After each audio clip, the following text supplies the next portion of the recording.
Hello, everyone. Sorry about the rather large hiatus. Quite a few things have happened in the month and a half or so since I've last recorded. Among those, E3 released. The Nintendo Switch got a new games, ARMS, along with several indie games. Yeah, so let's go into it. So, E3 was kind of fun. There was a lot to watch. The digital event for Nintendo did not disappoint for me. I also really enjoyed the game content of Bethesda, not so much the Bethesda Land stuff. I also enjoyed the Ubisoft, actually, which is really strange. I figured that the Ubisoft conference would be kind of blah vanilla. Not much better than EA, because generally when you think of bland, you think EA when it comes to these conferences. But it turns out the Ubisoft one surprised me pretty good. I'll be picking up quite a few of those games, I think, or at least I want to try them. Particularly the Mario Rabbids game, which some believed would be terrible. I, for one, didn't think that Nintendo would let that fail, but I did have doubts on it. However, it does look really good. And from the impressions from those on the E3 show floor, it played pretty well too. As far as myself, I got hurt not too long ago. I got a back injury. My back's always been bad. About 6 years ago, though, I really did a number on my back muscles, particularly near my tailbone, by lifting things without warning and being careful about it. And looks like I had a kind of a relapse episode, which knocked me out for a better part of a few days to almost a week. I was able to work from home, luckily. But it is on its way back to normal. In the meantime, I decided to partake in some additional gaming. This one's a little bit weird, so prepare yourself. So I decided to step into the land of visual novels. There's been a few that have been on sale here and there. There was a really big Humble Bundle, which included quite a few of them as well. So I was like, you know what? I'll bite. Let's do this. What's the worst that could happen? Cat girls. Perv cat girls. Okay, so I decided to try out the game Niku Para, which it's okay, not too bad, not too bad. I guess I'm kind of lost, which is interesting because it's titled Episode 0, so I thought they would do some work trying to get me engaged, involved, and try to figure out who these characters are and what my role is in the story. But it seemed like I was more of an outside observer, like I was almost a ghost in the room, and all the ladies in the house just kind of did their thing. So from the picture that I'm going to have posted here, the first girl on the far left with the black hair and the red, she is named Chocla. And her counterpart to her right, at the blue bow, is Vanilla. The girl in the center left, next to Vanilla, is Cinnamon. The girl that's taller than her, in the center right, that should be Maple. Then we have the tallest one. I can't remember her name off the top of my head. Coconut. That's right.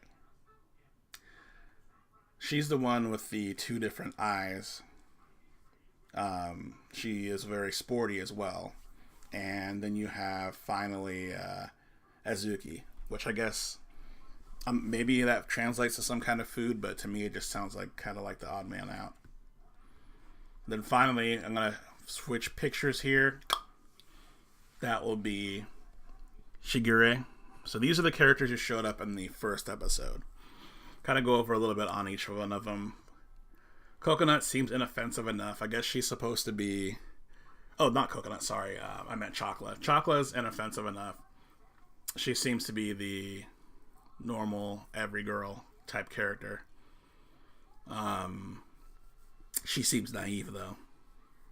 Vanilla seems to be the one who's kind of like the one who she's kind of a dull personality. Kind of goes along with everything so far, from what I can tell. Cinnamon is a problem. She is an awful character.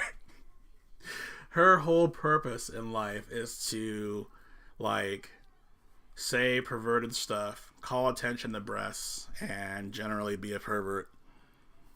She's awful character. Who knows, maybe in the later episodes, if I ever play them, she'll turn out to be okay. Maple seemed inoffensive enough. But, yeah, I don't know. I can't really say too much about her. I don't know much about her. She just seems to be there. Like I said before, Coconut seems to be the sporty one. She's caught in this weird kind of age dynamic, I guess, where she seems to be older than everybody else, but she still has kitten-like tendencies, so she tends to want to play when Vanilla and Chocolate are playing.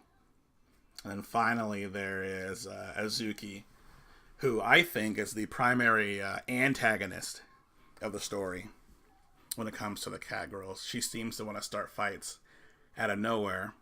And I'll see if I can post a couple examples of these fights. Okay. Then you have Shigure. She's a problem too. Mostly because she's the... apparently she's like the master's sister. But she has that really weird admiration thing about her older brother that's kind of creepy if you were to really think about it. Like, yeah, it's really bizarre. Anyway, so I played that. I got the Steam achievements that I'm not sure if I wanted to have broadcast across my to my friends list, but now everyone knows I've played this game.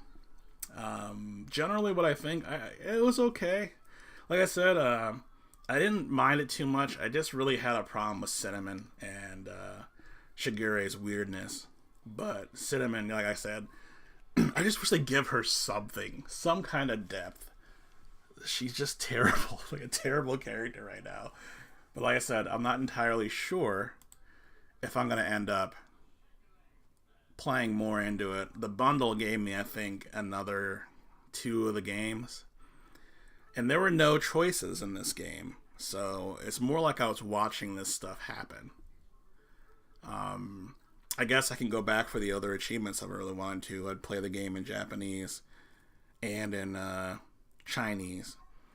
But why would I want to stare and watch these characters just sit there and talk in a language I don't understand? I guess I don't understand why I'd want to do that. It just seems like a waste of time. One other thing was you can pet the characters. You can pet the characters. It's bizarre. I didn't know what that button was, so I pressed it, and then I patted one of their heads because I was like, because it sounds like a hand, and I'm like, I'm petting the character, and I got an achievement for it. So I got all the achievements for petting. Yeah. Anyway, I'd rather talk about other stuff. Super Mario Odyssey was great. I liked every second I saw of it. I'm not weirded out by the Mario being a human in the game and the other humans looking different. I don't understand why people are so bothered by that. It's not just Sonic 2006 that did that. Sonic Adventure 1 and 2 also had humans. No one seemed to really care that much. But it seems like 06 was the one that set the pace for the rest. But it really doesn't matter. It doesn't bother me at all. It's a artistic choice. This world is based in like 1930s-ish. It's got a weird, real, that kind of real past vibe. So everyone's dressed like they're from the 30s. And I think it works. And that's just one level. But I've seen some people freak out about it. And it drives me crazy.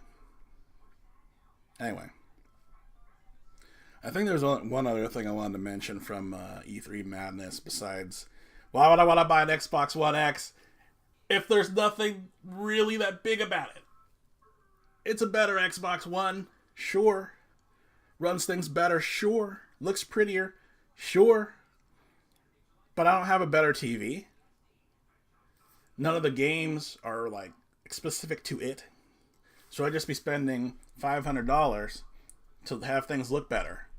I'm a guy who appreciates things like from the Atari and stuff, so that really doesn't bother me. And I thought Sony's presentation was actually pretty boring, honestly. They didn't really convince me that I was missing out on anything. Spider-Man looks good, but I was disappointed by the Batman engine for the combat.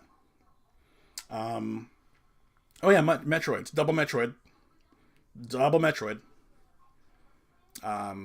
But then you have the idiot fan base, like, saying that they're doing AM2R a disservice because they're making their own game. And I'm like, hold up. You can't have it both ways. You can't complain that Nintendo is saying that they're not gonna release a Metroid game right now, then whine about it, then get mad because they release a Metroid game.